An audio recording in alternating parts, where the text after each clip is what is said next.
ما بخیر شهر ما بخیر شهر زازان ما بخیر شهر ولات ما درسم وارتو چولی ازرگان سیواز مالات خارپیت پالو دیاربکر لیجانی گمگم ارگانی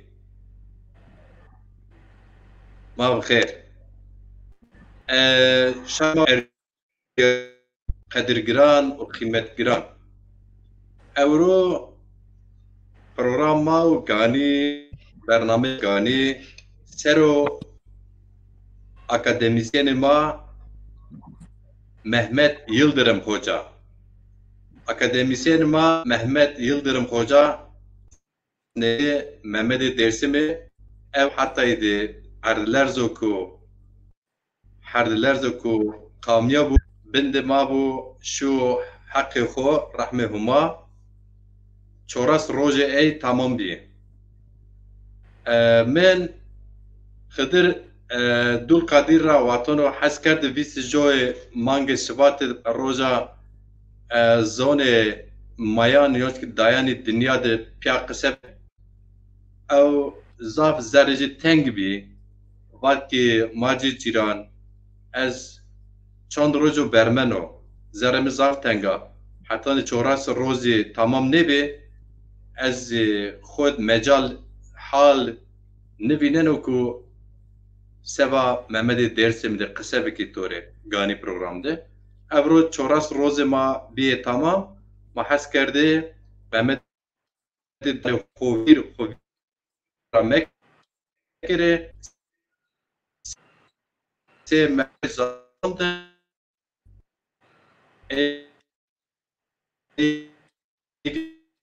estezi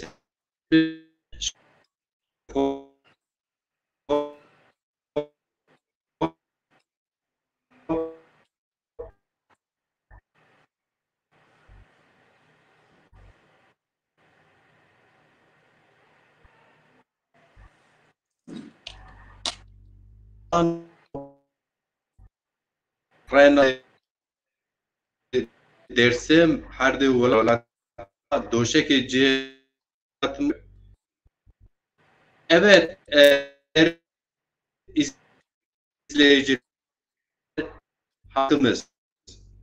Cihan Bengeto Yeno Sono. Yani tam şu Gosya'dan. Şu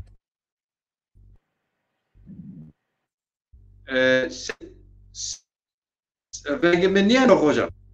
Bengeto bozuk yeno. Bengeto Yeno Sono. Pia pesar Sono pia.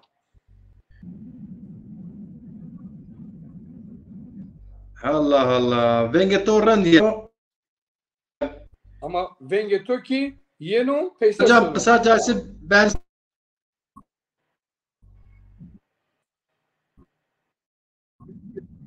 Biri ezini sonra kay. Bengeto niyama.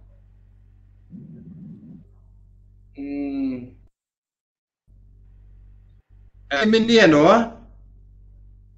Ya Bengeto Yeno so tamam. Ama Bengeto Minino Yeno böyle da fam ne kendine.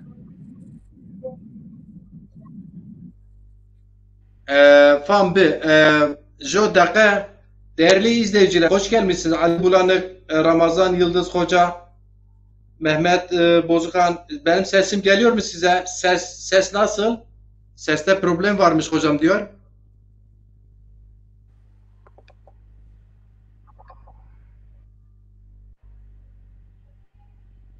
Biriniz bir cümleyle yazabilme şansınız var mı? Benim sesim geliyor mu size ekrana?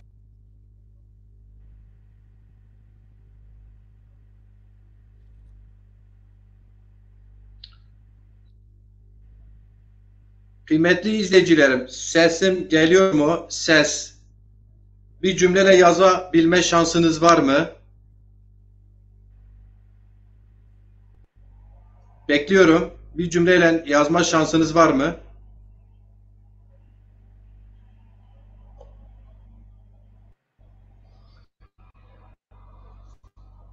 Zerveş Ceza.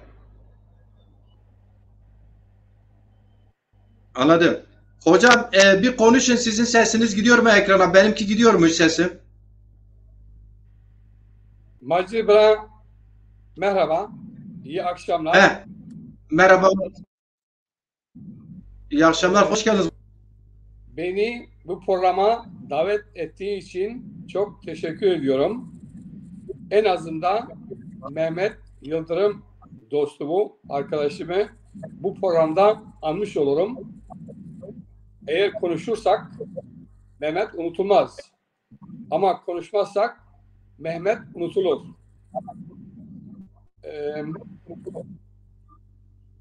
Devam edeyim mi? Evet, izninizle sesiniz gidiyormuş, ikimizin sesi gidiyormuş. Ben zazaca giriş yaptım. Türkçe girişini yapayım, biz programımızı değerli izleyiciler. Hıdır Dulkadir hocamla birlikte biz yaklaşık 40 gün önce de sohbet ettik. Hıdır Dulkadir hocam Mehmet Dersim, yaşlı Mehmet Yıldırım akademisyenimiz, saygıdeğer Mehmet Yıldırım'ı yakından tanıdığı için önerilmişti. Kendisiyle görüşebilirsiniz diye. Biliyorsunuz Gagan TV ve Macir Ciran Facebook hesabı 21 Şubat Dünya Ana Dil Günü'nü Mehmet Dersim'e adamıştı. Biz daimi Cengiz hocamla Sayın Dezapar Genel Başkanı Dilaver Eren'le zaten konuştuk. O gün Hıdır Dulkadir hocam dedi ki Macir Ciran beni mazur gör. Ben Mehmet Dersim'in 40'ı çıkmayana kadar konuşacak durumda değilim. Ben 3-4 gündür kendimde değildim. Ağlıyorum. Konuşamam dedi. Evet. Mehmet Dersim'i tekrar Allah'tan rahmet diliyoruz. Ülkemizin toprakları onun yatağı olsun. Dağlarımız onun yastığı olsun diyoruz. Bugün Kadir Hocam'la izninizle biz Mehmet Dersim'i bir de onun gözüyle anlatmak istedik. Hocam hoş gelmişsiniz. Hoş bulduk. Hayır ve selamet.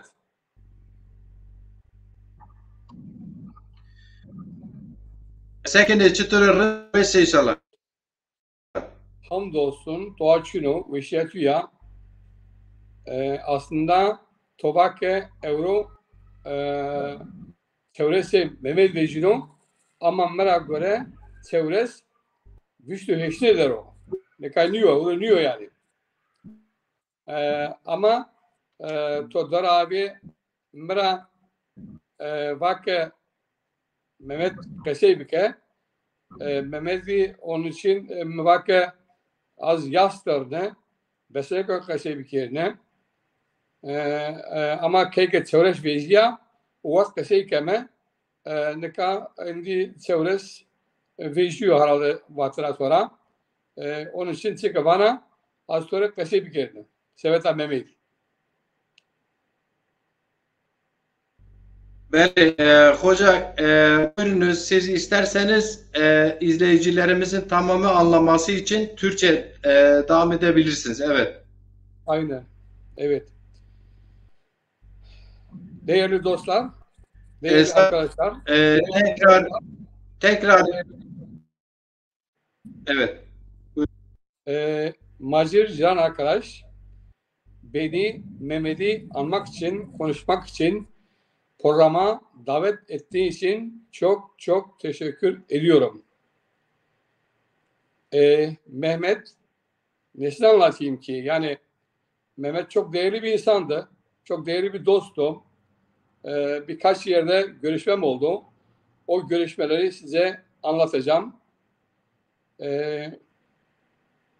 O Ankara'da ben yurt dışındaydım. Sürekli görüşemiyorduk. Ama WhatsApp'ta ve hatta Messenger'de devamlı haberleşiyordum. Hal hatır soruyordum. O beni soruyordu. Ben onu soruyordum. Mehmet'i anmak gerçekten zor. Yani ben Mehmet'i 2001 yılında Düzgün Baba Dağı'nda, daha önce okumuştum tabii, yazılarında, dergilerinde, araştırmalarında okuyordum, dinliyordum özellikle. Fakat tanımıyordum. İlk önce 2001 yılında Düzgün Baba Dağı'nı tanıdım. Düzgün Baba Dağı Alevilerin kutsal bir mekandır. Yüksek bir dağdır. Yüksek kayaklar vardır. Ben duymuştum ama Mehmet'i tanımıyordum. Tesadüfen orada kurbanımı aldım. Düzgün Baba Dağı'na gittim. Kurbanımı kestim. Baktım babası Ali Bey orada. Onunla tanışırken yanında Mehmet vardı. Ben Mehmet'i tanımıyordum. Ali bana dedi ki bu da benim oğlum Mehmet'tir deyince çok sevindim. Mehmet'in eli elimde tokalaşıyorduk. Soruyorduk birbirimizi. Ama Mehmet'in gözleri hep kayalıklardaydı. Hep dağdaydı. Tabii o dağ geyiklerini arıyordu. Veyahut da insan arıyordu. Ben tabii çocukluğumdan beri o çevredeki insanları tanıdığım için onlara tek tek sordum. Hal hatırlarını sordum.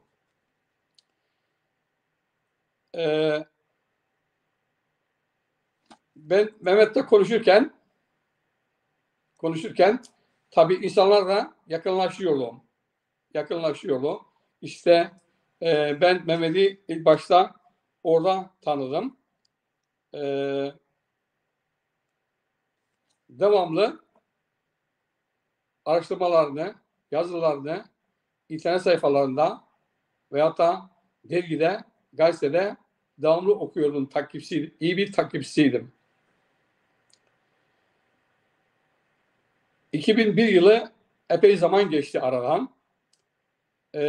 Fakat ben gene WhatsApp'larla veya da Messenger'da haberleşiyordum. İkinci görüşmem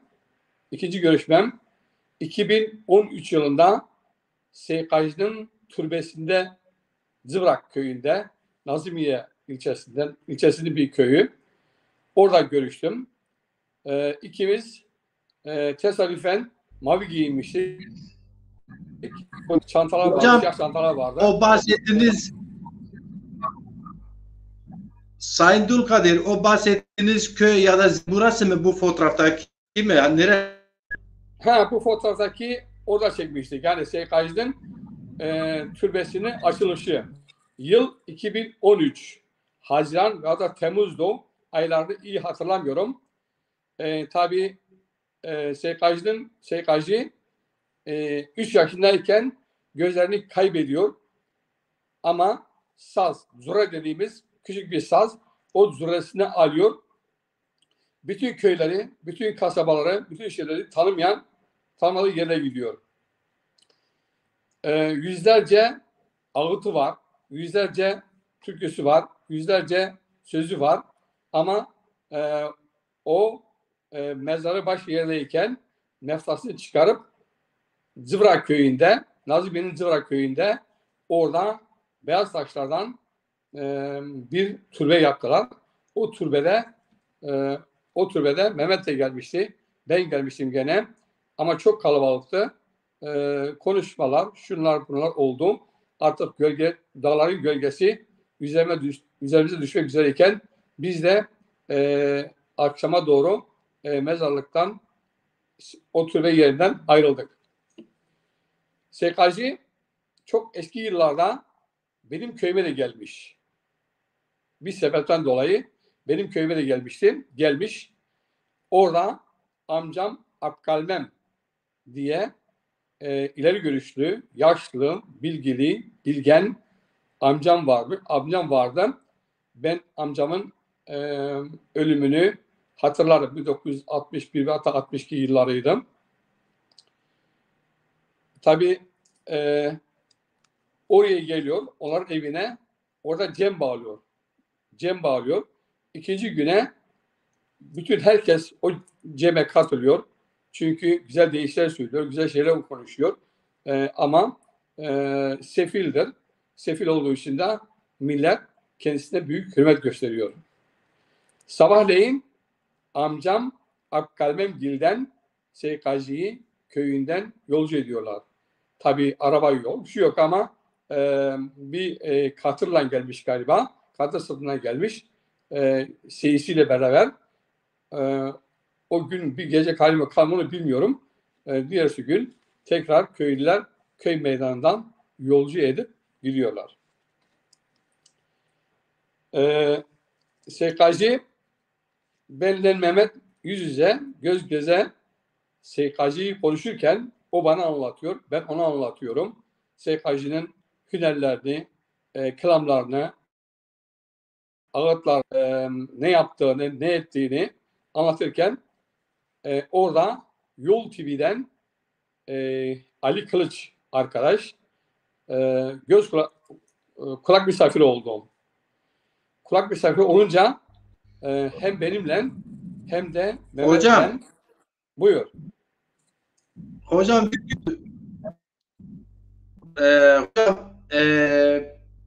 Selkaji belki izleyicilerimiz hepsi tanımaz. Hakim ol biraz da Dersim aslında bilinen bir kişilik. Onu da biraz özet verebilir misiniz? Yani mesela Mehmet Hoca'ya o size Selkaji'yi anlatıyor ama mesela ben yeteri kadar bilmiyorum. İzleyicilerimiz de. Biraz da değinseniz kısaca. Seykaji yaşlı bir insan ama bilge bir insan. 3 yaşındayken 2 gözlüğünü kaybediyor. Eline bir çubuk alıyor. O çubuğu tang tung tung çalıyor. Gel zaman git zaman gençlik yıllarında bir zure alıyor. Zure sazın küçüğüdür. Sazın küçüğü bir tane saz alıyor. O sazla birlikte seyis de var yanında bir yani kim varsa artık köylülerden veya da ona yol gösteren birisi, onun elinde tutan, gezen birisi. Seykaci bütün köyleri dolaşıyor. Dediğim gibi bir mesele için benim köyüme de gelmişti. Yani yüzlerce kelamı olduğunu anlatıyorlardı, konuşuyorlardı. Fakat arada yıllar geçti. Mehmet'in o an ne dediğini Seykaci hakkında ve ne anlattığını hatırlamıyorum. Fakat benim anlattığım Seykaci kendi köyüme gelmiş. Orada cem bağlamış, insanlarla konuşmuş ve bir gün, 2 gün sonra tekrar Cıvrak yolunu tutuyor ve kendi köyüne gidiyor. Yani Seykaci Nazımiye'nin Cıvrak köyünden orada herhalde doğmuş ya da Demenan tarafından ben bir köyde doğmuş, onu tam bilmiyorum. Fakat vasiyet ediyor. Beni kendi köyüme getirin diyor. Vasiyeti kar, kış olduğu için yerine getirilmiyor. Ama yıllar sonra Seykaci kendi köyüne defin edildi. O defin günü ya türbesi yapıldı. O türbesinde ben de vardım. Mehmet de gelmişti. Mehmet'in babası gelmişti. O zaman kardeşlerini tanımıyordum. Kardeşlerini geçen yıl tanıdım. Tabii Seykaci ünlü bir şairdir. Şunu da eklemek istiyorum. 2000 yıllarında benim kaldığım şehirde Yurdun Sesi Korosu diye bir koro vardı.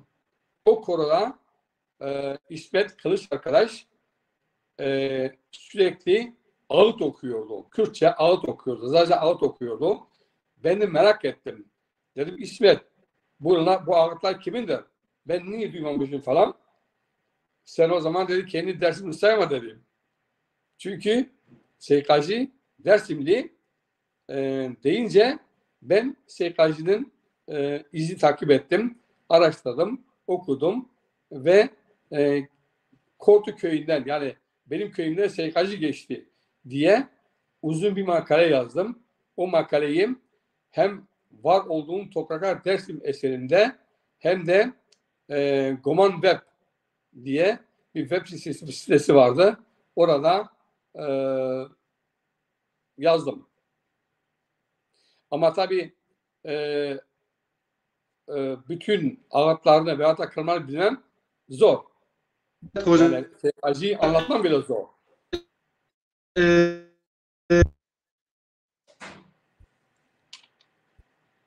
Sesin kesildi.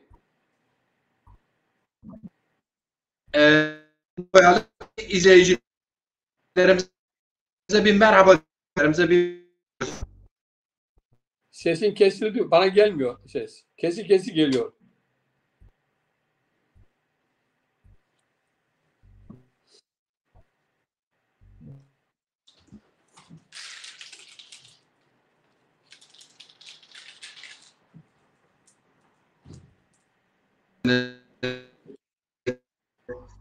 Cengiz Kıyılı hoş geldiniz. Ali Mahmutoğlu hoş gelmişsiniz. Mehmet Budacama hoş gelmişsiniz.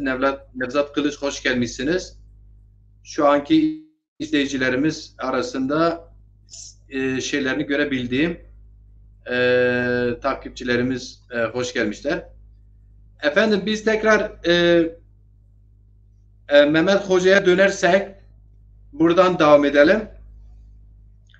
Mehmet Hoca tabii ki Zaza coğrafyasında Zaza sözlü tarihini bilimsel olarak araştıran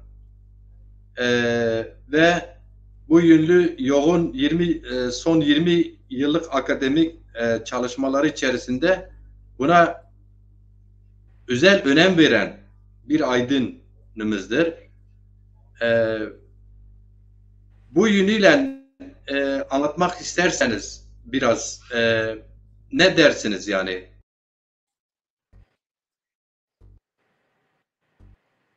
Mehmet Yıldırım gerçekten Bu tarihini Mehmet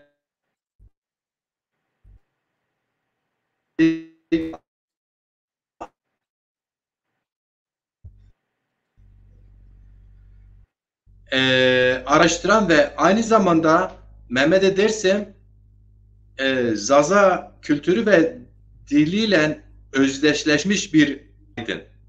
Gittiği her ortamda kendi kültürünü götürebilen bir akademisyen. Bu yönüyle çok çok önemli. Mesela daha çok bir akademisyende diren görülen bir yanı var. Sürekli kendi ana dilinde eski şarkıları aynı zamanda seslendirme yönü vardır. İsterseniz onu seslendirdiği o kelamlardan bir kelam getirelim hoca. Evet. Yani sesim geliyorsa size yani evet Şu anda geliyor. ağıtlar yani bu her akademisyenin yapabileceği bir iş değil. Yani akademisyenler evet hocam Mehmet Dersim'i özel kılan bir yanı Zaza kültürü açısından sözlü tarih araştırmacısının yanında aynı zamanda kendi dilini, ana dilini özümsemiş, gittiği her yere, her ortama götürmüş ve nadiren bulunan bir yanı da kendi ana dilinde ağıtları seslendiren bir akademisyen. Kendisini seslendirdiği ağıtlardan bir paylaşım sohbetimize devam ederiz. Evet. Buyur.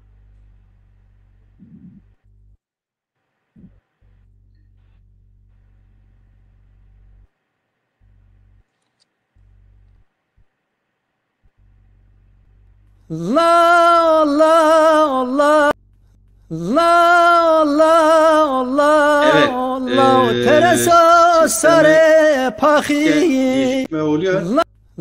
la la la la teresa sare pahi vane murdem ceme weşye keme khagve khagi غزال مده بهترم نون بون چوز خانه زمالی وایره پون سی چاخ ماخی اره حق تو آنیه کنو دیناده مرده مساقی غزالا مرنده کات سگا ورته باغی سروا غزه تمم بیلی روم بریه راولاغی حق مبوگو منو غزه کنو زانور تاغی پاخ سورونو غزام سونو شیه غزل خو پیشتو تراغا بیا ماینا رخری دیگه برگه اگرتو وامو چه سما میمانیه وان واجیو غزا مده ترسه ممکویه لالا و قصو غزا ممسانه سپاخت سایا حکمت جاند بیالت سومیه لت بویه لت غزر کنزو که غزه بکرو گرانیه سر در تیر پرنورا غزالا مسونو بریه مزو که کونو دیه نو ورینیه از به غزل خورا ورانه فیمه تیرا سروش رامم دوران عادی نفانیه پاخ سورونو غزلم پلخو پوشیگی لنگا شاعر از شونه وی گومه میشی دیناده از پپوگوی لوزنا سوه ورانیشی پیس مالایی پگنه بدمه پیکولو دروتونه خوبه پیشی تمره من یه جنو غزلام کر کو مده بیت رمنو بناورد عشیرت سار کو ترمنو بنو تفنگ ما سرو فکو از بقی زکی زایلونی زونو حال سرتو حق تو و پینه کرو مصطفی بگویره پونسه سکو غزه مال مریا خاری پیتیا رزه سنگی کن کرو بزه مهانده که تو سرواتی پسکام زره میده بی سر پزه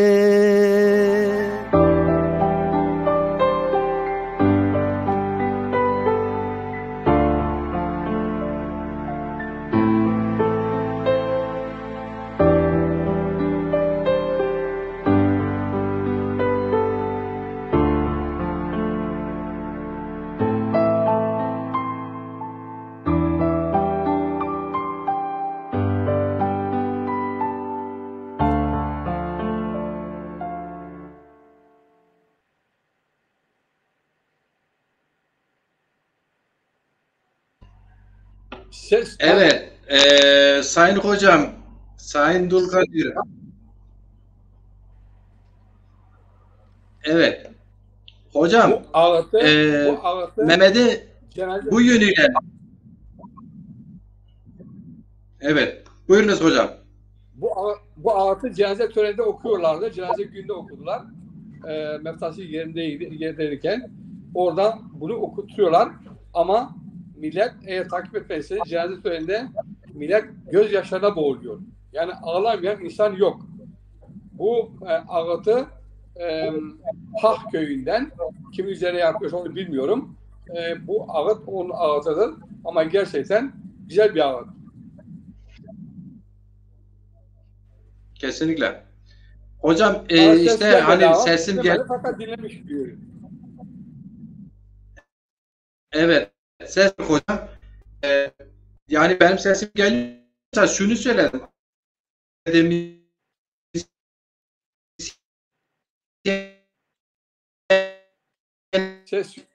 Ses yok. Lerin tabii ki görevleri arasında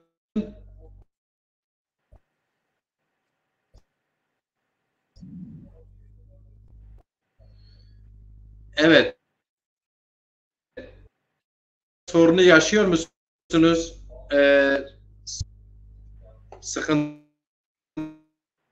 Ses sorunu var. var mı? Kesin sesi geliyor denilmiyorum. Neyse ben şunu tamamlayayım. Eğer sesim geliyorsa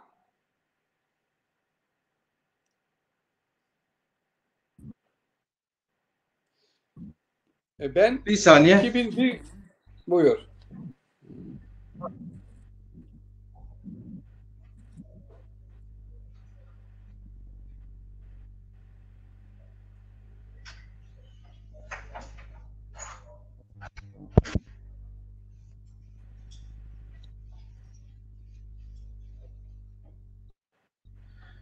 O sesim geliyor mu sen?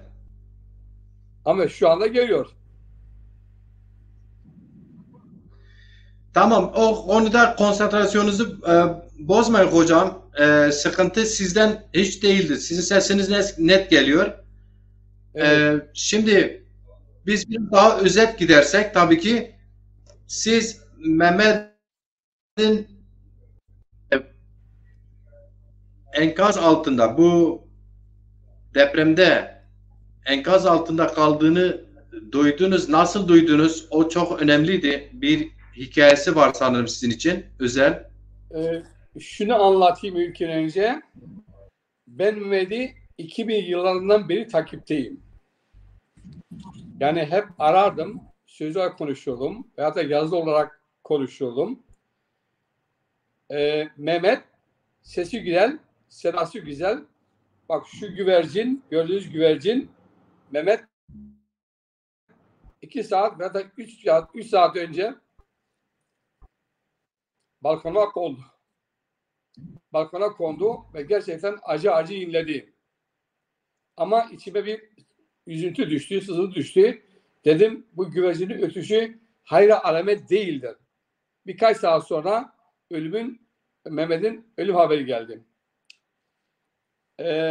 Mehmet Dersim tarihini çok iyi araştıran, çok iyi bilen, ağıtlarını çok iyi okuyan, meselelerini çok iyi bilen bir arkadaştı. Son dönemlerde hep Osmanlı arşivlerine giriyordu ve Osmanlı dönemindeki Dersim'de yaşanan olayları anlatıyordu, tercüme yapıyordu daha doğrusu.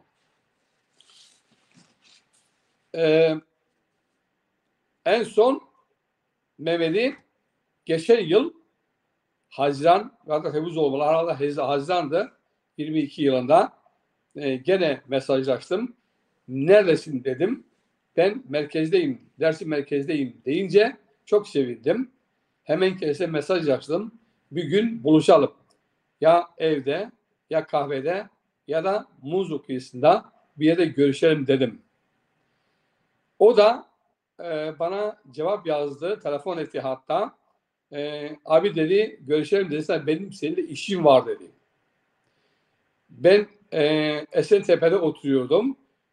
Çağırdım. Oyla kardeşi Murat evime geldiler.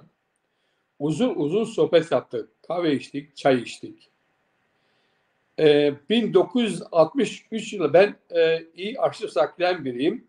1963 yıllarında dayım Hasan Arslan aşiret arasında ve da halk arasında Hesse Fatih olarak bilinir. Bir de Sülokuz Küçük Süleyman, ikisini saygıyla anıyorum. Onların kasetleri bendeydi. Sordu. Bu kasetler sende var mı dedim. Evet dedim var. Geldi oturduk balkona oturduk. Uzun bir gözümüz Muzlu'da, bir gözümüz Dunu Tepesi'nde bu şekilde bakarken ben eski teyip kaseti vardı. Sesim geliyor mu? Alo? Cihan.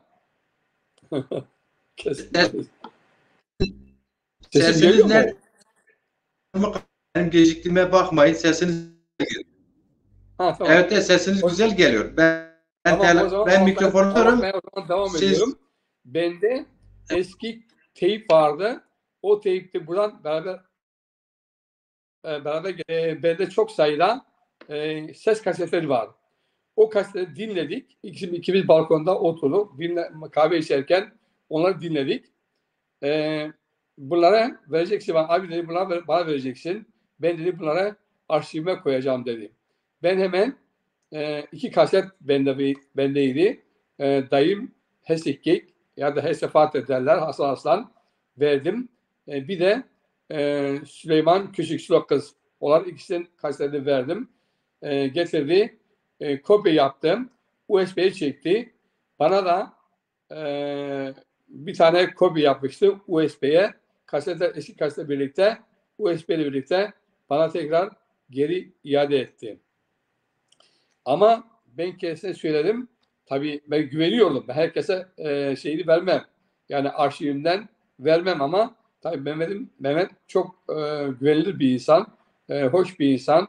Yazar bir insan. Araştırmacı bir insan. Ben de kaçta ikisini verdim. İkisi kopya yaptı ve tekrar bana geri verdi. Bu senede yani 2023 yılında da gene dayım Kekil Arslan, Keki Durş ya da Musa amcam, Musa Yılmaz'ın kasetleri vardı bende. Ona verecektim. Ama nasip olmadı. Hakka kavuştu. Yapacağım bir şey yok. Ben Mehmet'in ölümüne çok üzüldüm. Ağladım. Maniler yazdım. Şiir yazdım. Ayrıca lokma dağıttım. Kurtulsun diye. Ama hep söylerdim. Hep söylerdim yani kendisine. Mutlaka kurtulur diyordum. Fakat olmadı. Hatta Dersim'den 2 tane makine gitti. Belediyemir, Özel neyse gittiler. Fakat AFAD müsaade etmedi. Binaya girmemiş. Duyduğum kadarıyla binaya girmemiş ve o üst kat toprağın altında kayboldu. Babası oradaydı, kardeşi oradaydı yıllarca. Şad olsun. Ama şunu hep söylerdim. Yaşamak delmektir. Delmek yaşamaktır diyordum. Delmek yaşamaktır diyordum. Ben Mehmet'in o anda hiç öleceğine inanmıyorum. Ama bir boşluğa gelseydi, nefes alabilseydi kolay can vermezdi. Çünkü bilinçli bir insandı. Çünkü araştırmacı bir insandı. Çünkü doçentti. Çünkü doktordu. Çünkü şairdi. Onun için tabii Mehmet için çok çünkü hayata bağlıydı. Evet. Evet. Evet. Hayata bağlı bir insandı. Hocam buyur. Hocam izninizle siz tabii ki çok üzüldünüz. Sonuçta ben gerçekten Macir Ciran olarak Mehmet Dersim'i enkaz altında kaldıktan sonra tanımaya, izlemeye başladım. Daha önce tanımıyordum. Evet. Biliyorsunuz biz Zazaların bir mesajı da şu: ilişkiler, bu ilişkileri sağlayan kurumlar, haber, gazete, radyo gibi imkanlara sahip olmadığımız için biz Mehmet Dersim gibi kıymetlilerimizi de tanıyamıyoruz. Ya öldükten sonra duyarız ya da bir vesileyle duyarız ki o da benim gibi bir insan. Çünkü ben inceler aydınlarımızı bulmaya çalışıyorum. Bir pratik içinde, bir yaklaşımın içindeyim. Ben Mehmet'i o dönemden sonra tanımaya başladım. Paylaşan, Mehmet'in enkaz altında bir Zaza akademisyen, bir insan enkaz altında kaldığını paylaşan, Facebook, sosyal medya başta Dezapar Genel Başkanlık üzere ve diğer arkadaşlar, sonra takip ettim, Murat Bey takip ettim. Daimi Cengiz'den takip ettim. Sizin gibi aydın insanlarımızdan takip ettim. Hüseyin Duman'dan takip ettim. Yani takip ettim.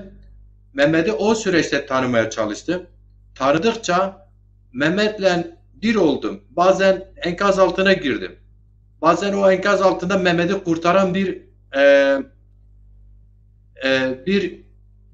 şey oldum. Yani kurtarıcı oldum. Hayal gibi ama evet, bir kurtarıcı oldum. Evet. Dersime gidemedim ama cenazesinde oradaki karabalık gibi karabalığın içinde herhangi biri oldum. Yani ruhum Mehmet'le birleşti.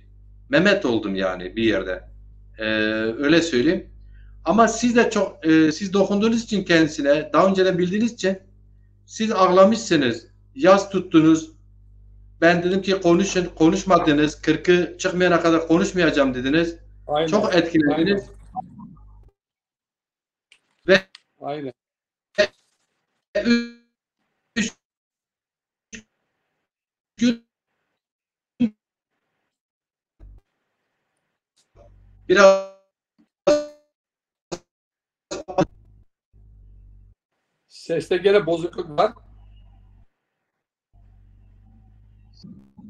tamam. Hocam siz bir de tanıdığınız için yakından çok etkilendiniz. Lokma paylaştınız. Yani Avrupa'da, Almanya'da yaşadığınız Almanya'da komşularınızla Mehmet Dersim'in lokmasını paylaştınız 3 gün. Biraz da anlatır mısınız? Bu nasıl bir hizmet, nasıl bir duygu? Kültürümüzde var zaten. Evet. Biz Alevi insanlarında ölü toprağa verdikten 3 gün sonra mezar ziyaret edilir, mum yakılır, onun hayrına yemek verilir, yemek ne versen ver. Bir de kırkında verirler. Yani 40'ı ben 28'inde çıkacağını biliyordum. Fakat siz biraz evvel bugün öyle dediniz fakat siz bana önerdiniz yani konuşalım. Gerçekten benim kelime yani beceremiyordum. Üzülüyordum. Ağlıyordum. Onun için dedim ben bunu anlatamam. Ama Mehmet'e sürekli bunu söylüyordum. Ben 1979 yılında Fakir Baykurt ile aynı sınıfta Almanca kursunu görüyorduk.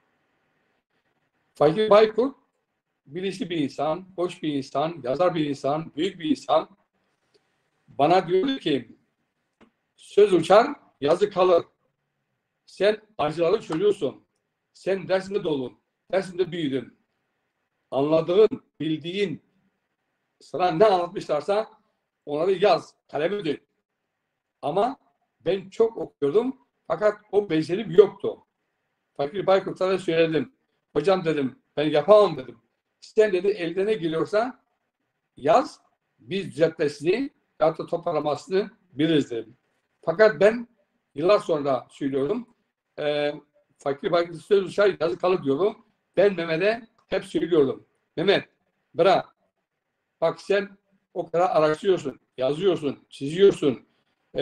Şimdi geçen sene söyledim. Osmanlı arşivlere giriyorsun. Müthiş belgelerin var sende. Bir eser bırak kardeşim ya. Bir eser bırak. Bir eser bırak ki senin adın bu dünyada okunsun. Yani ne yaptığını, ne ettiğini okunsun, herkes bilsin. Zaten biliyordu herkes. Ama bir eser yayınladı mı, yayınlamadı mı son günlerde veya son şeylerde onu bilmiyorum. Bu vazife onun belgelerini bir araya getirip toparlanması babasına ve kardeşlerine düşer. Onun mutlaka bu arşivlerini derleyip toparlayıp yayınlamak şarttır diyorum. Evet. Sayın Dulkadir hocam, biliyorsunuz 21 Şubat Gagan TV ve Macir Ciron olarak adadık. Mehmet Dersim'e adadık. O Nezakar Genel Başkan Dilaver Eren ve Daimi Cengiz hocam, doçent Daimi hocamız biliyorsun görev sürdürüyor. Kendisi de Mehmet'le çok çalışmış. Birlikte çok şey paylaşmışlar. Ve sanırım eğer o programı izlediyseniz Daimi hocam dedi ki boynumuzun borcudur Mehmet'in çalışmalarını kitaplar işte bilgilerinde falan enkaz altında kalmıştı. Onları hepsini bulup buluşturup Mehmet Dersim'in eser haline getirdi. Tabii ki genç bir akademisyendi. ecel ne zaman gelir, nerede bilemez. Deprem zamanda bir doğa afetidir. Kaza gibi düşünelim. Mehmet Demirel'in süresinde başlayarak biliyorsunuz o da arşivinden aynı zamanda sorumlu görevi var ve sürekli Evet. Osmanlıcayı da çok iyi bilen biri olduğu için Osmanlıcayı da Türkçe'ye, Zazaca'ya çevirebilen, aslında Zaza aydınlarının birçoğunun faydalandığı bir aydınımızdı. Belki de bu yoğunlukta ileriki yıllarda çok güzel ürünler verirdi kendisi. Ertelemiştir. Biz de yapıyoruz. Kendi işimizi erteliyoruz diğer işlerden dolayı. Evet. Ruhu şad olsun hocam. Amin. İzninizle Ben şunu siz söyleyeyim. bir şey bahsetmiştiniz. Hocam, Buyur. Mehmet'in yazdığı Zazaca hikayelerden bir hikaye sanırım Türkçe'ye çevirmişsiniz. O hikayeyi biraz anlatırsınız. O masaldı. Benim son kitabım 2 dilde Dersim Masalları diye bir eserim geçen sene yayınlandı. Orada tilki masalını Zazaca, Kırmançı veyahut da bizim dilden anlatıyordum. Tabii bu masalı ben duymuştum. Annemden, babamdan, akrabalarımdan duymuştum tilki masalı. Ben de evet bu kitapta yayınladım. Ben bir WhatsApp şeyinde anlatmıştım videoda. Ben de hoşuma gitti. Ben de zaten bizim dilde anlatıyordum. Yani Zazaca anlatıyordum. Fakat benim hoşuma gittiği için ve bunu çok çok dilediğim için bunu Türkçe'ye çevirdim, yayınladım. Ama ben Mehmet'e bunu Türkçe'ye çevirirken, Zazaca'dan Türkçe'ye çevirirken kendisine gönderdim. Bunu dedim, müsaade ediyor musun? Yayınlayayım mı dedim. Tabii dedi, niye olmasın dedi. Aynı şekilde biraz önce dediğim gibi söz uçar, yazı kalır dedim ve müsaadesini aldım. Hatta geçen sene bu kitabımda imzayı kendisine bir tane hediye ettim. Tilki masalıydı. Bu kitapta yayınlandığı gibi Yeni Dersim gazetesinde orada da yayınladım. Dersim'de yayınlanan Yeni Dersim gazetesinde orada da yayınladım. Ama tabii bunun Zazacasını Mehmet anlatıyordu. Ben sadece Türkçe'yi çevirdim ve kaynak olarak Mehmet'i gösterdim. Altta Mehmet Yıldırım diye yazdım. Başka ne diyeyim? Söyle. En son Mehmet'e yazdığım o anlık ben şair değilim. Hocam,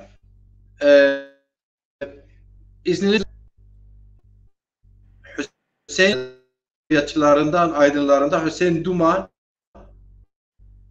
üzerinde onlarca şiir yazıldı. Kendisi hem yazdı, onu biz sohbetimize biraz daha devam ederiz. Sesin kesildi. Anlayamadım.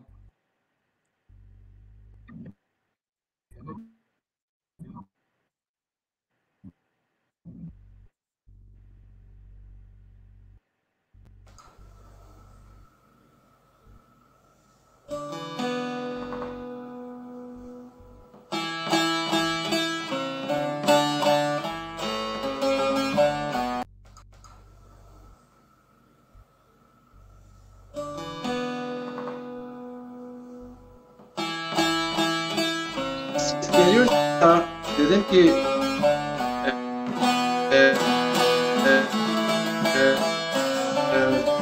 ben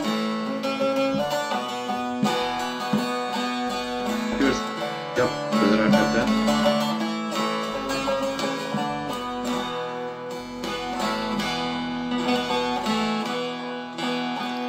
Kendi içine onca içine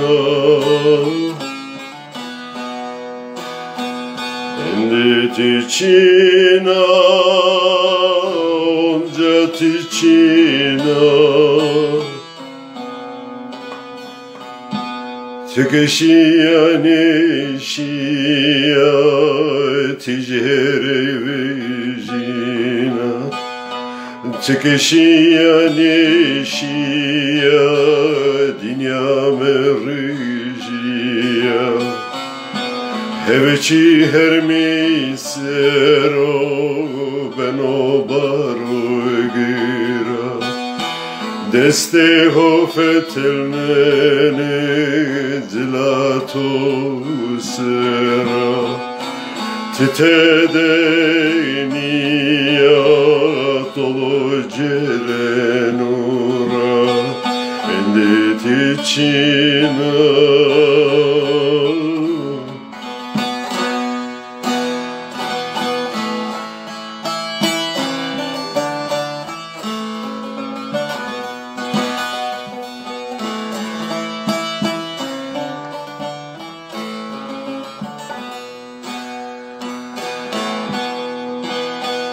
Endi tiçina onca tiçina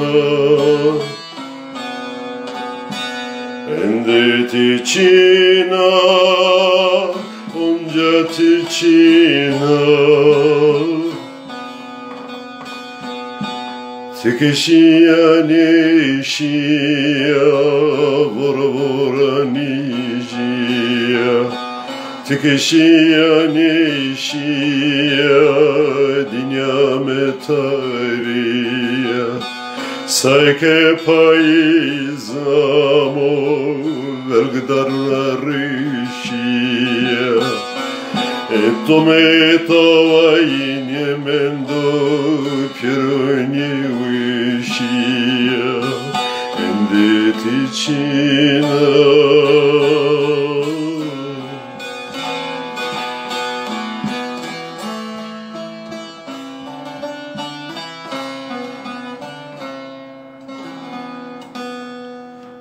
Ciran görüntü vardı ama ses yoktu, dinleyemedim. Herhalde ses bozuk olduğu için ben ona yazdım.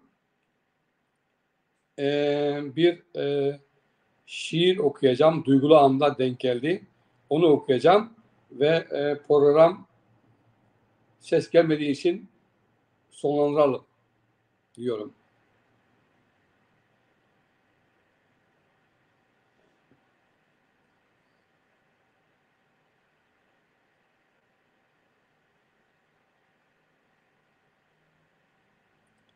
Sesimi alıyor musun Ciran?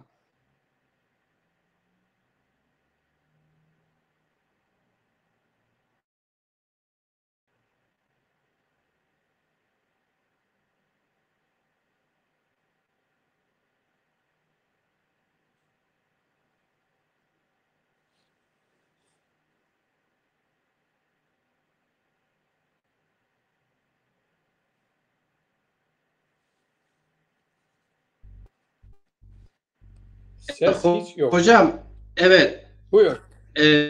Sesim geliyor. Evet. Ses ekrana gidiyor da bizim kendi aramızda bir sıkıntı var. Hocam,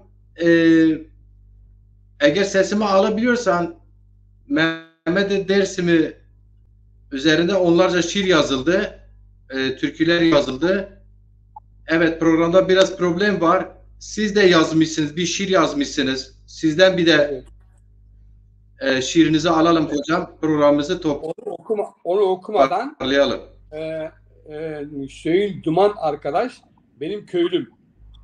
Daimi arkadaş 1967'lerden beri tanıyorum. Ve burada da hep görüşüyorduk. O gelirdi, ben giderdim, konuşuyorduk, sohbet yapardık.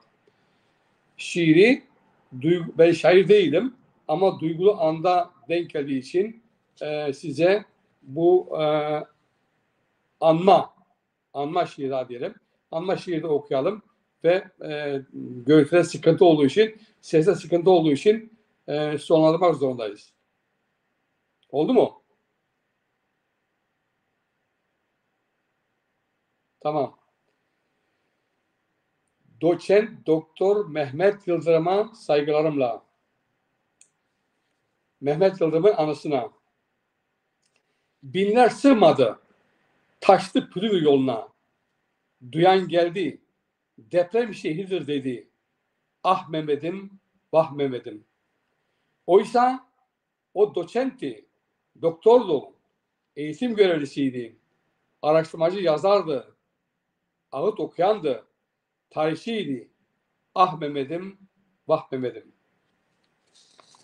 Mehmet ne güzel insandı. Gelemedim cenazene. Bir çelenk ile kendimi ikna ettim.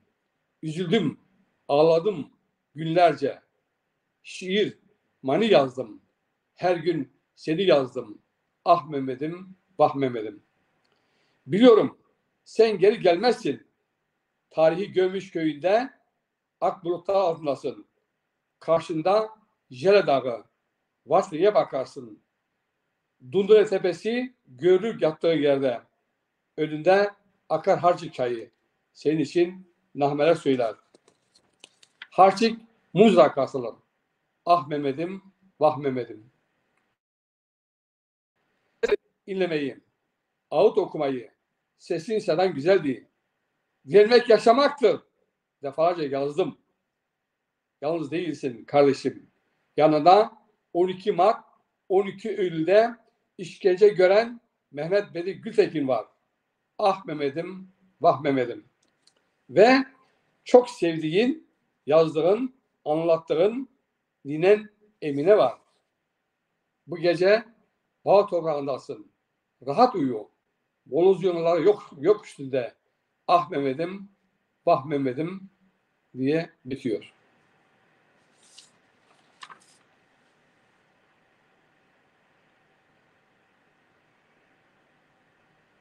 Sağlık hocam. Yüreğine gerçekten acı. Yani sonuçta Mehmet Hoca hepimizin hocası oldu. Hepimizi ilgilendiren çalışmaları içinde olduğu için geniş bir ailesi oldu. Elbette şimdi tekrar eğer bizi izliyorlarsa, dinliyorlarsa bilmiyorum. Belki daha sonra izlerler. Ailesine tekrar başsağlığı diliyorum. Onların acısı tabii ki ana baba yüreği, kardeş yüreği bir başkadır elbette. Ama sayın annesi ve babasının ellerinden öperim. Kardeşlerim benden küçük olanların gözlerinden. Onlar başı dik olsun. Mehmet'in ailesi yeni bir ailedir. Büyük bir aile oldu. Bütün severlerin ailesi Mehmet Yıldırım, Mehmet Dersim'in ailesidir. Hepimizin başı sağ olsun. Amin. Ben Mehmet'e çok üzüldüm. Sanki bir yakınımı, aileden birini kaybetmişim gibi bana geldi. Yani anlatamam. Anlatılmaz bir insandı. Güzel bir insandı. Benim merakım Mehmet'in eserlerinin boşa gitmemesi, o eserlerin yazıya dökülmesi, Fakir Baykurt hocamın dediği gibi söz uçar, yazı kalır diyorum. Ve bu programda aldığın için, konuştuğun için çok ama çok teşekkür ediyorum. Keşke net olsaydı, biraz daha uzatsaydı, biraz daha fazlası konuşsaydık. Ama seslerde bir sıkıntı var. Onun için yapacağım bir şey yok. İyi akşamlar. Hocam ses bazen oldu. Hocam seste bazı problemler oldu. Bu internettedir. Bilmiyorum. Türkiye'de son aylarda yoğun deprem, fırtınalar, bunlar hepsi etkiliyor. Daha öyle bir şey yoktu. Evet. İzninizle birlikte biz isterseniz bir iki cümle daha devam edelim. Ama Hüseyin Dumar Hoca'nın da hem yazıp hem seslendirdiği Mehmet için şiirini de ekrana getirmek istiyorum. Buyur.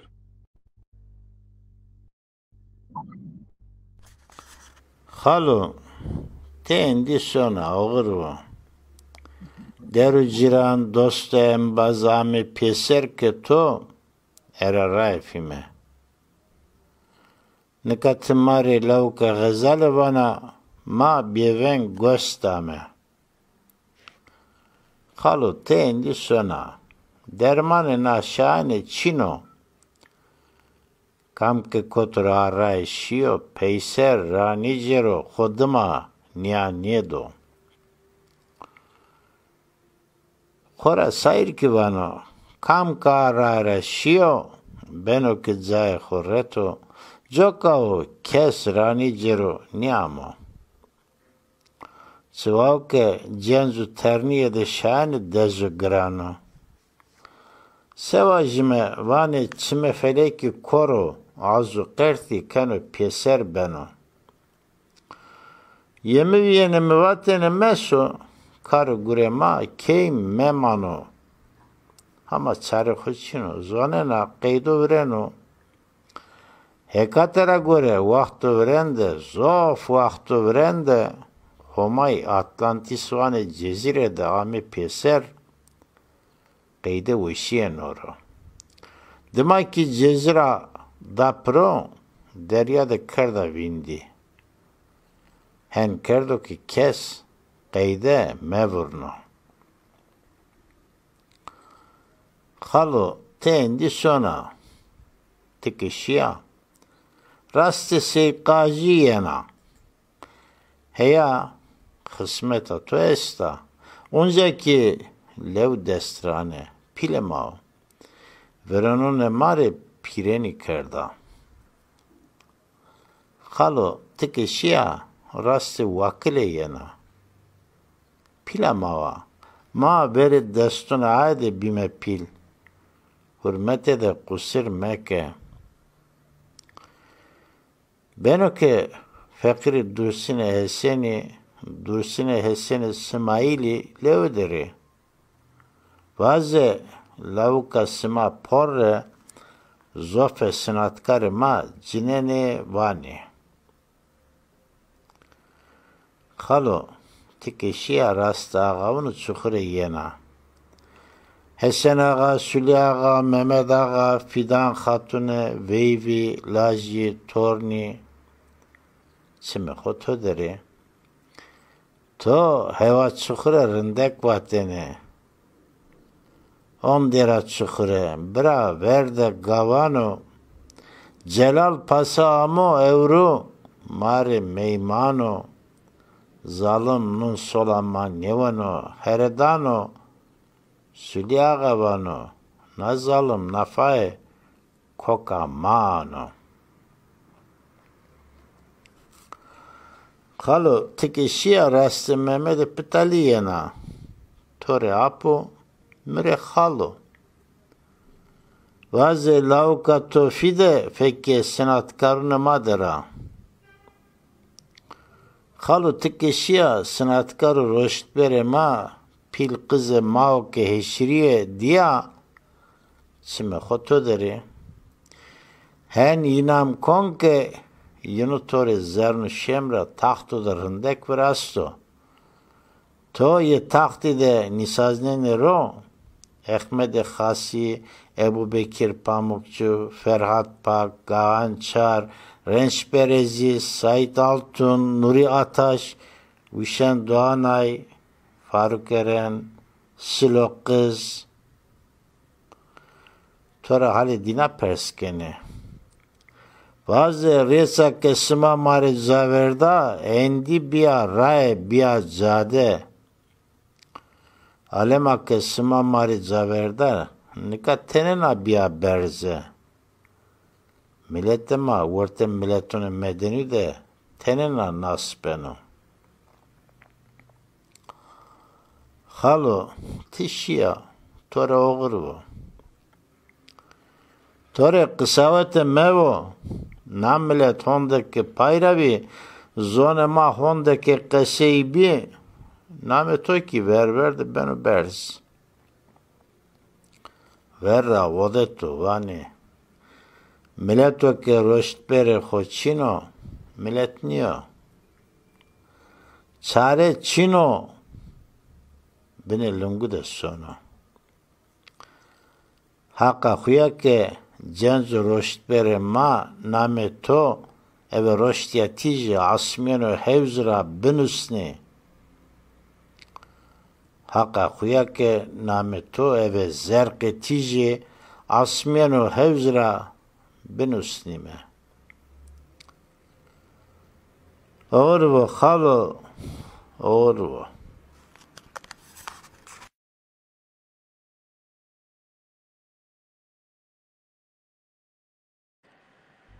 Olur bu. Zero ciger wes Hüseyin Duman edebiyatçı erciye Semed Halifo naşir nuşto o wende ya Rıza Fırınd.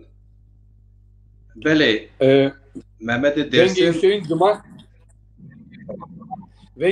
Duman minyame ama sadece resmi değil. Ben kemini esna. Tini WhatsApp'ta çok barikel o zaman daha önde teyin alamı. Hoca eğer tu program kediya tu program se vengi normal yeno ama kaynamo tu cihazı C tu de problem esto çino ne zano. Mene to açıyor. Yani vengimi yeni to ama vengi to mu deniyor. Allah Allah. Bir sonu. Ya Hoca eğer vengi yeno tu hasken قصه خو پین واجره جو د کلام حسین محمد درسم استی از این نشر کنو کنو ولا بار کنو ایدما از program کنو hak rahmetli ho piaro Mehmet Binyeker mesela ki çefara şu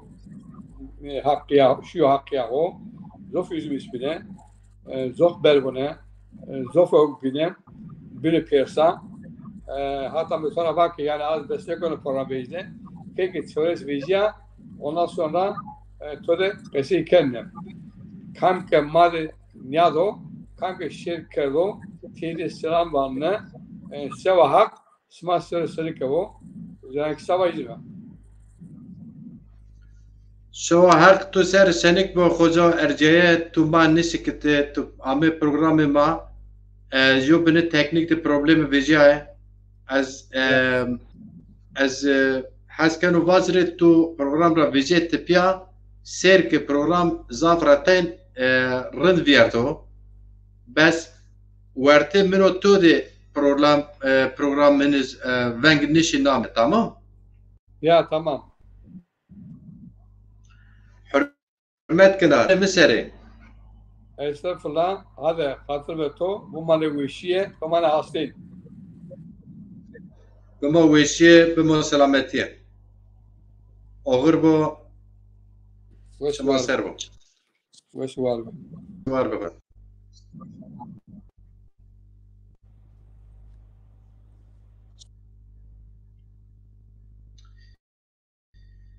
değerli izleyiciler, konuğum ayrıldı. Biraz teknik problem vardı sanırım. Bilmiyorum benim sesim size geliyor mu? Bir iki parça paylaşmak istiyorum. Hem Mehmet'e Dersim'in parçalarından hem depremle Türkiye'de yaşanan son deprem bizim ülkemizde, Zazana'da, Kürdistan'da, Türkiye'de yaşadığımız depremi çok acılar yaşandı. Yiğitlerin Allah rahmet ve kalanlara da başsağlığı dilerken bir iki parça daha paylaşmak istiyorum. Mesela geçen de yine paylaştım ama ben bu tür ağıtları dinleye doyamıyorum. Eminim ki duyarlı olan herkes için bu geçerlidir. Şimdi Kahramanmaraş'ta bütün ailesini yitiren bir tane yaşlı hanımefendi İzmir'e getiriliyor.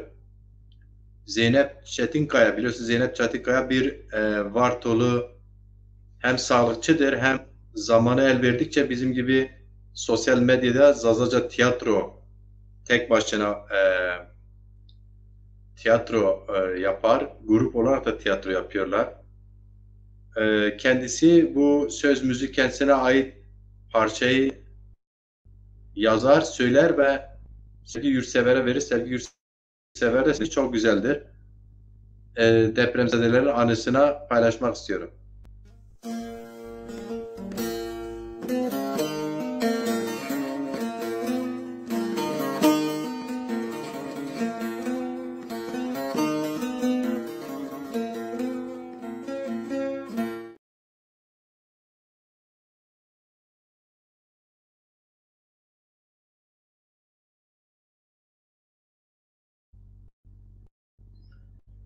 Evet, yanlış şarkıyı paylaştığım için bu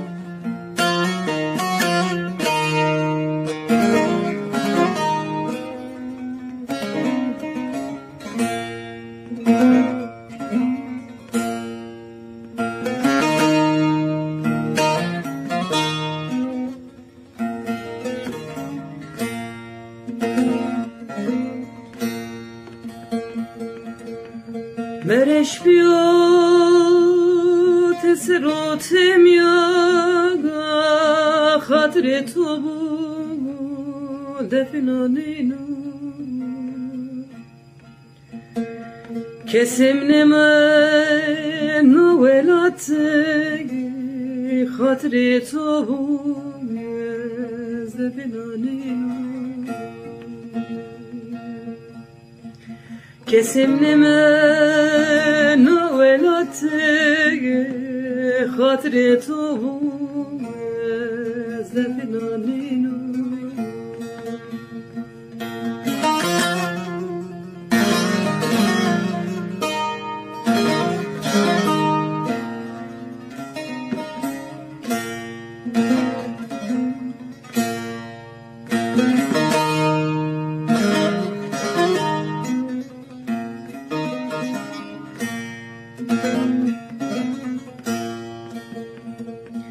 Dünya dünya haynana ye gıdarana ye zalmana kemere kemere serden imanına hatire tu ye zebinanino kemere kemere serden imanına gaye hatri tu zefnanino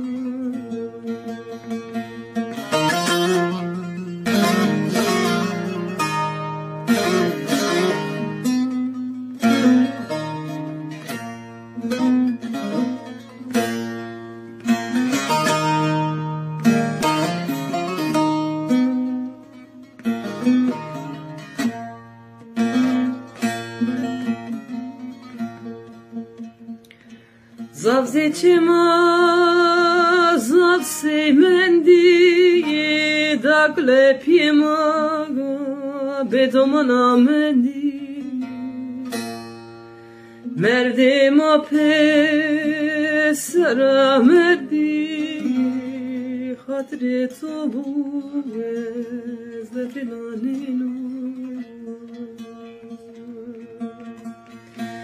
merdema pe sara mendi hatre tobu zefnanino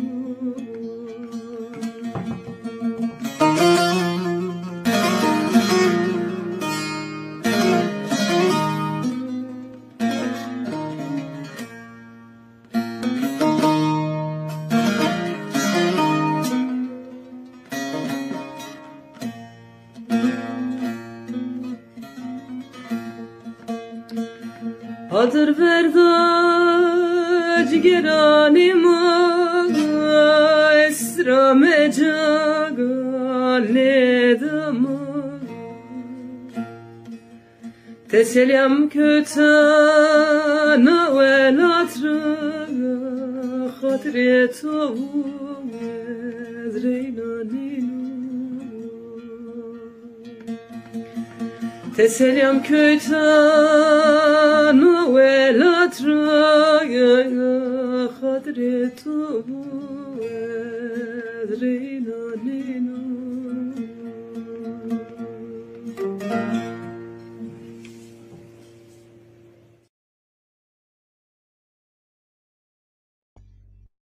تسلم میکرد نو ولات را خاطر تو بو از راینا نینو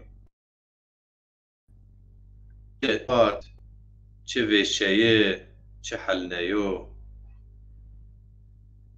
چه بارو گران چه بارو گران چه بارو دجنیه چه حیفو انسان لرزد انه بملرزد به هزاران انسان ما گان خدا به هزاران انسانان این دنیا را کوچ کرد به هزاران انسانان قج جنی خورد پیر کال با پیر دا پیر تر کوچ کرد ای خود ما من بکیه به وار من ای خود ما من بریندار من محمد درسimiz خودم را مای پی و برا verda ma pieriz kiye pili روحين بيروبيا شادبو بيروبيا ورتي جنت حوز جنت حوز زازكي جنت هون حوز ان شاء الله اي قدما مندز هما صبر حق صبر بدرو وقت شما از من وشب نو سمت را نو درخت ما نو پروگرام سمت چوراس روز محمد درسم را نارو به خدر قادر را ما پروگرام باری کرد شماره از حس کنو به محمد را ما دست پی کرد محمد درسم را ما پروگرام خود قید نینه ما ونگی محمد درسم را خواهی شماره وقت شما وش بو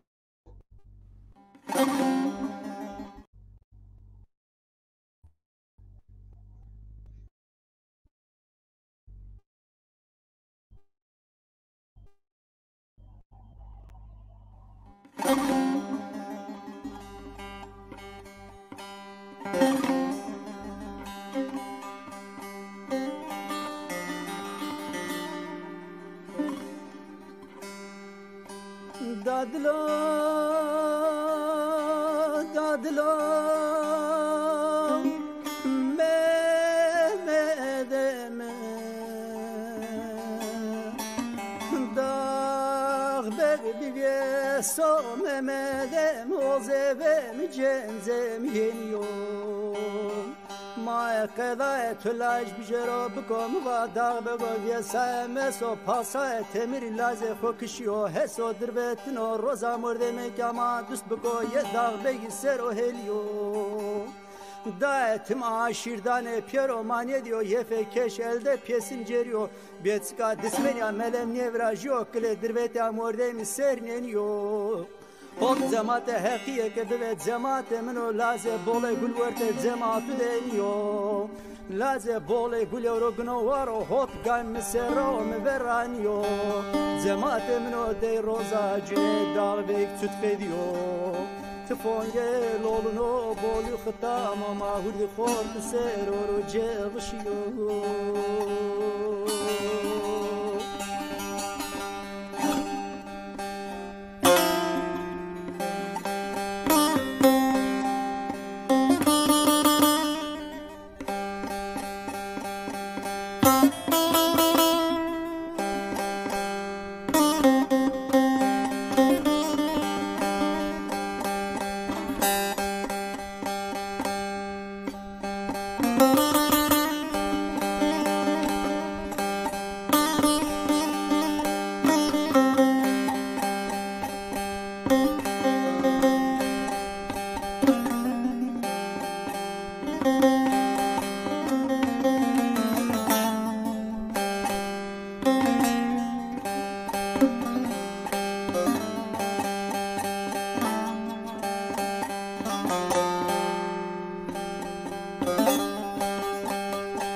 بكوثر مهدي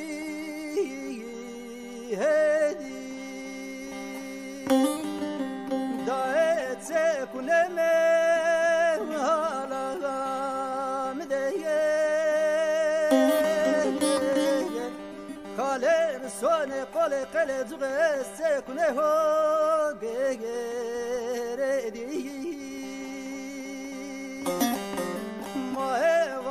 Koranya olibyera benemreye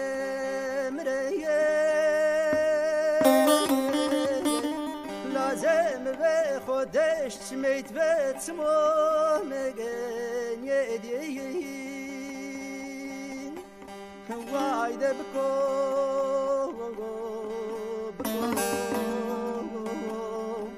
daeve kada lazeke mrum yo Zeke mromyo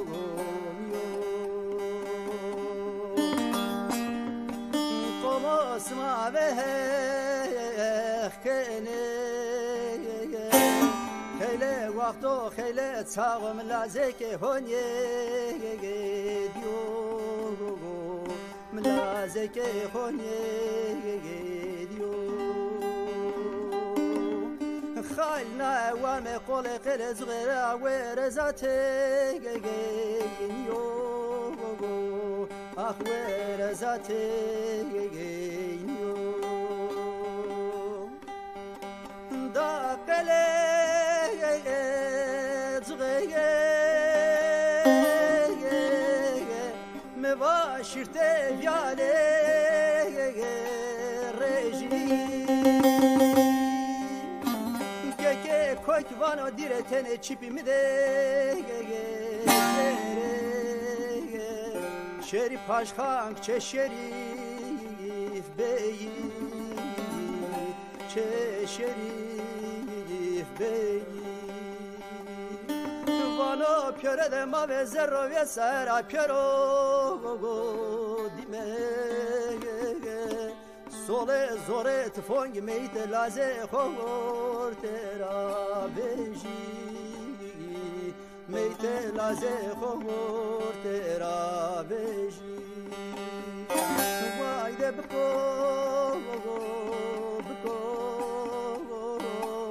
daeve khada laze kemro yo laze kemro وانا خلنا وانا قول قلت غيرا اخوير ذاتي وير ذاتي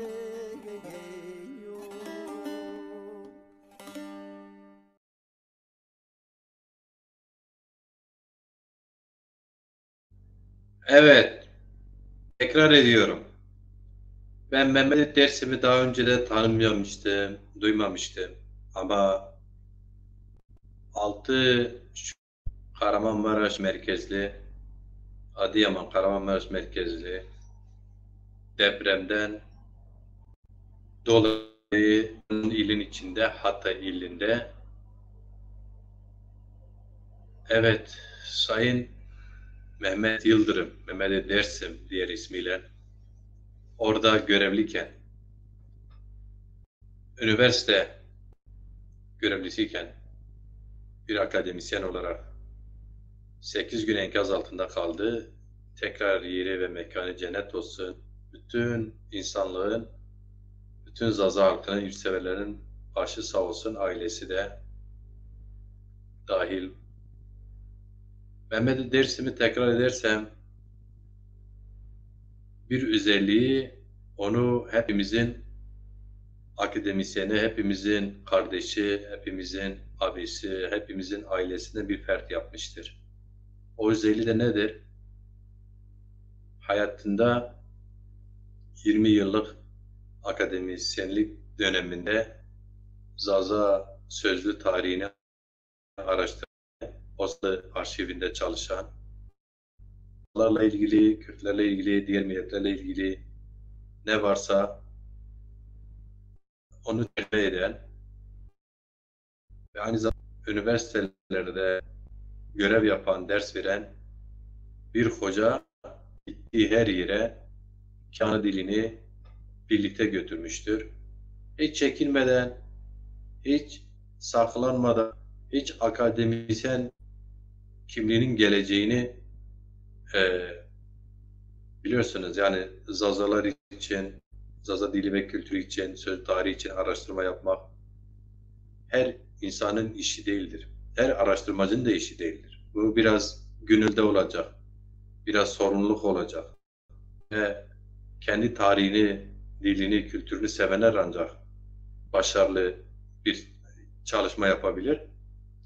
Mehmet Dersim gittiği her yere kendi dilini, kültürünü, tarihini birlikte götürmüştür. Onunla özdeşleşmiştir onun kişiliği ve türkülerini, ezgilerini kendi sesiyle, sazıyla da seslendirebilmiş bir aydındır. O Zaza Aydın çalışmasında, yurtsever faaliyetlerinde ve Zazaların tarihinde kendi üstüne düştüğü vazifelerini yerine getirmiştir. Ne yazık ki genç yaşta onu yitirdik. Eğer yaşayabilseydik, normal yaşayabilseydi, normal kendi yaşam içerisinde, kim bilir daha Zaza tarihine ve diline katkısı daha neler neler olacaktı. Onu artık bu genç yaşta yaptığı çalışmalar kanıtladı. Bizim başı olsun, ailesinin başı sağ olsun, Zaza halkının başı sağ olsun, demokrat insanlığın başı sağ olsun. Hepinizi sevgiyle, saygıyla selamlıyorum. Programı da burada